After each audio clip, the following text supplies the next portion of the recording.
With the planned removal of the Fifth Avenue Dam and the restoration of the estuary that became Capitol Lake, on this episode of Searching for History, we thought it would be a cool idea to go around the lake and talk about the history of the area.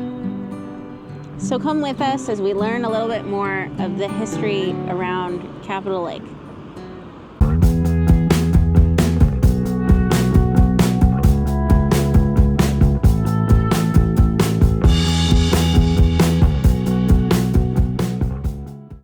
Capitol Lake is located at the southernmost extent of Budd Inlet and was originally a part of Budd Inlet. Cultural memory, as well as archaeological evidence, indicates that the first people to live around what became Capitol Lake were Native Americans.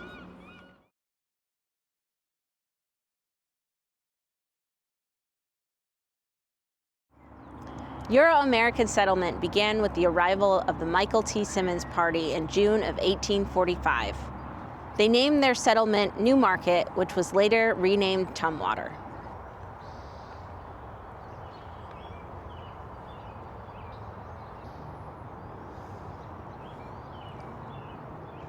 Acquisition of land around the lake came in the form of donation land claims authorized under the Donation Land Claim Act of 1850. An 1864 General Land Office map for Township 18 North, Range 2 West indicates the location of 5 donation land claims around the lake. The 3 largest, with the largest amount of shoreline, was to Edmund Sylvester, Clanrick Crosby, and Samuel Percival. I'm standing here in Sylvester Park.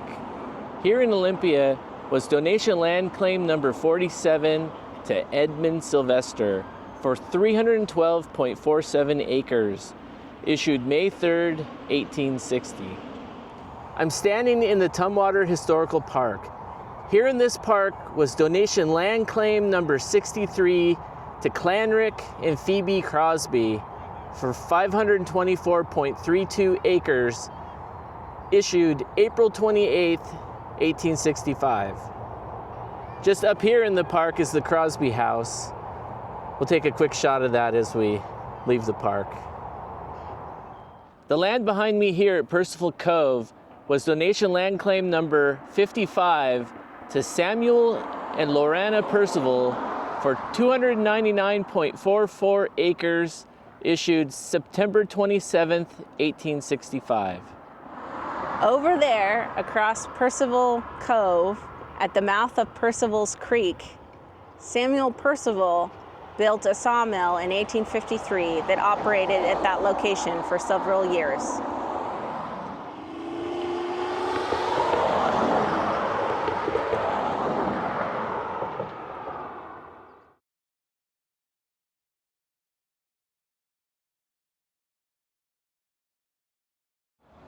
So everything right around here is filled tideland.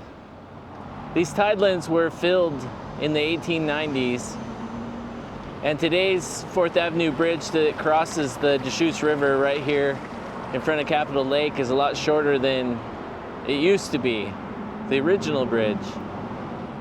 Behind me, over where 4th Avenue intersects with Capitol Boulevard, that's more or less where the 4th Avenue Bridge originally started, and it spanned all of the tidelands going from approximately Capitol Boulevard all the way across to the other side in West Olympia. The original 4th Avenue Bridge was built sometime between 1856 and 1873. And the fill you see here, the filling started under the bridge and expanded outward.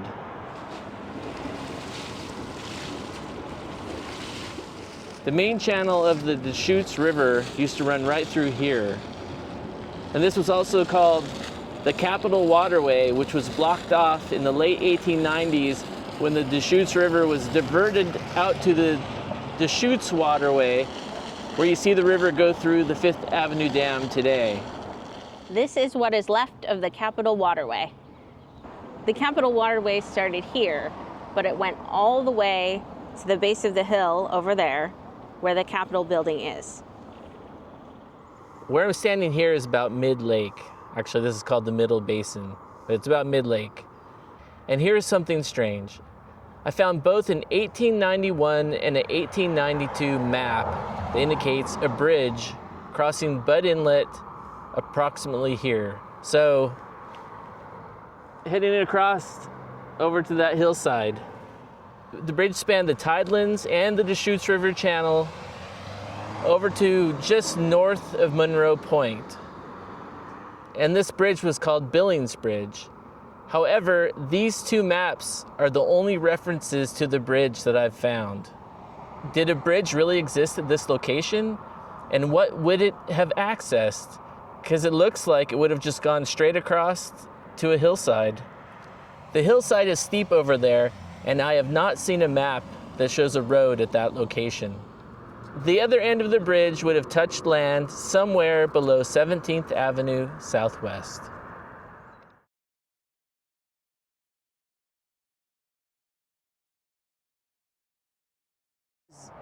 As late as 1941, in a 1941 photograph, you can still see the remnants of a bridge that was built in 1869 that once connected Newmarket or Tumwater to Olympia. And that bridge ran right through here, under the freeway, or at least where the freeway is today, and then up the hill on a grade going towards Olympia.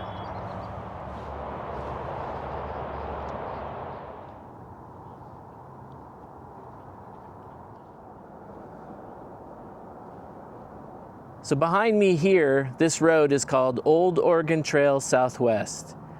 And this grade led down to the bridge that was the Tumwater to Olympia bridge. So the grade coming up from there is how you would get to Olympia. And this road still exists. You can actually still see what looks like the grade coming up from the water in current LiDAR imagery.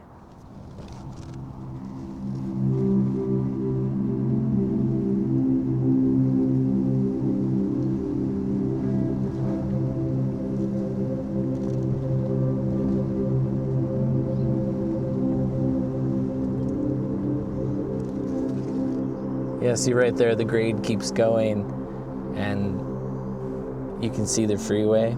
So the bridge would have been right down there.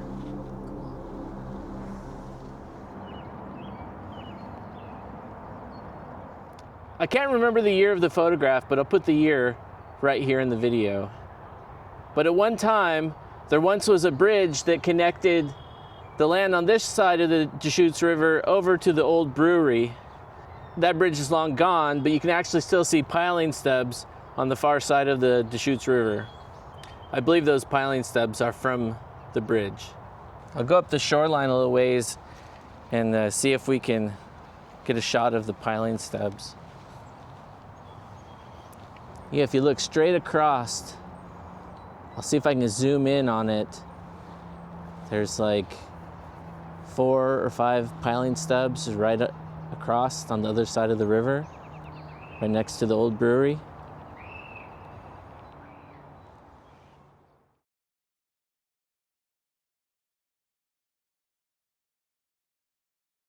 Right here, this is filled tideland. Back in the 1920s and 30s, there was actually log booming going on right behind me.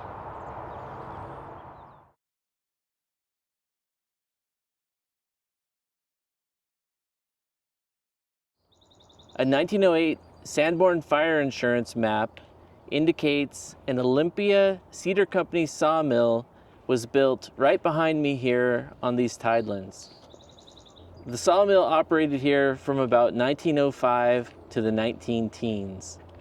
In the spring of 1911, New York architects Walter Robb Wilder and Harry Keith White entered a national competition and were selected to design a plan for Washington State's Capitol campus. The plan included the creation of a freshwater reflective lake fronting the Capitol building group and a park with a series of locks that would allow boat traffic into and out of the lake. While the concept of the Capitol building reflective lake was implemented, the idea for the series of locks was not utilized.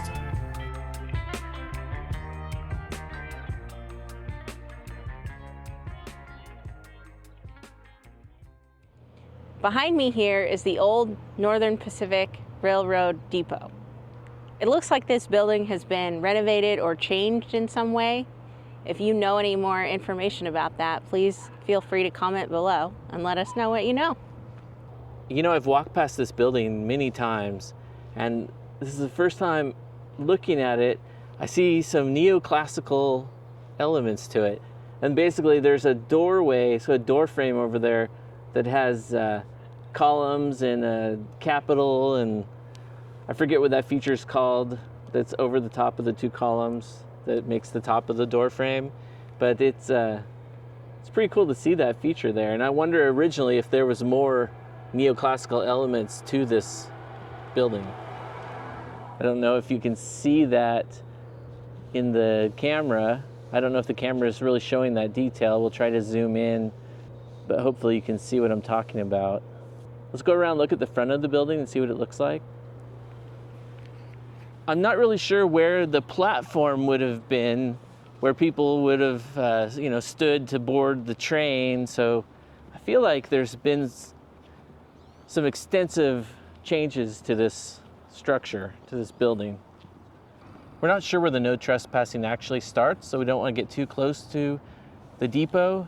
But you can see there is actually more neoclassical elements over the three entrances to the depot.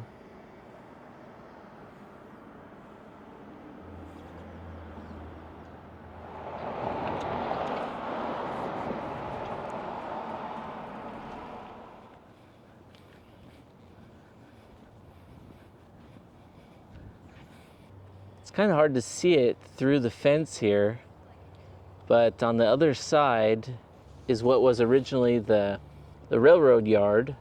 And so you can see some lumps and bumps and different features under the ivy.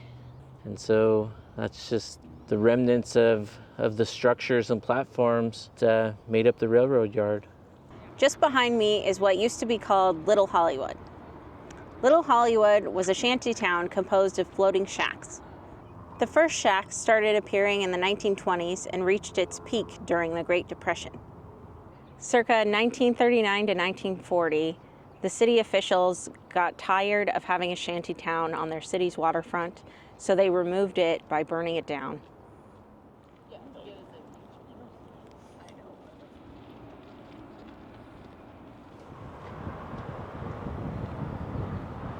Right here in front of me is the 5th Avenue Dam. And it's actually a tidal gate where water can pass through in one direction.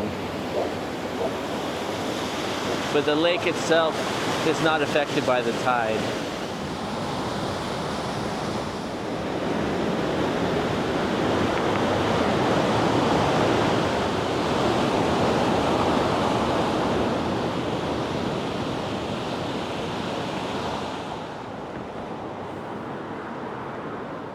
In the 1940s, plans were enacted to build the Deschutes Parkway and the 5th Avenue Dam that you see behind me and we're actually standing on. Work on the project began in January of 1949, and the dam was completed in 1950.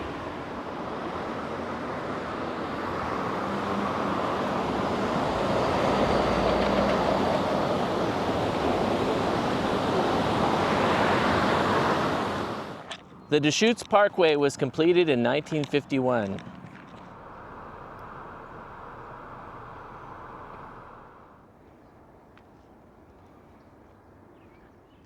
Well, that's our video on the history of the area around Capitol Lake. So what do you think, Erin? Well, I learned a little bit about the history, and especially new to me was learning about the shanty town of Little Hollywood. I never knew about that before. It's interesting to think that there was a floating shanty town just down there. There's actually quite a bit of history around the lake, from New Market to the creation of the filled area under 4th Avenue. If you get a chance, come down the Capitol Lake and walk around and see if you can find some of this history. Don't forget to like, share, comment on this video, and please subscribe to Searching for History. Thanks for watching.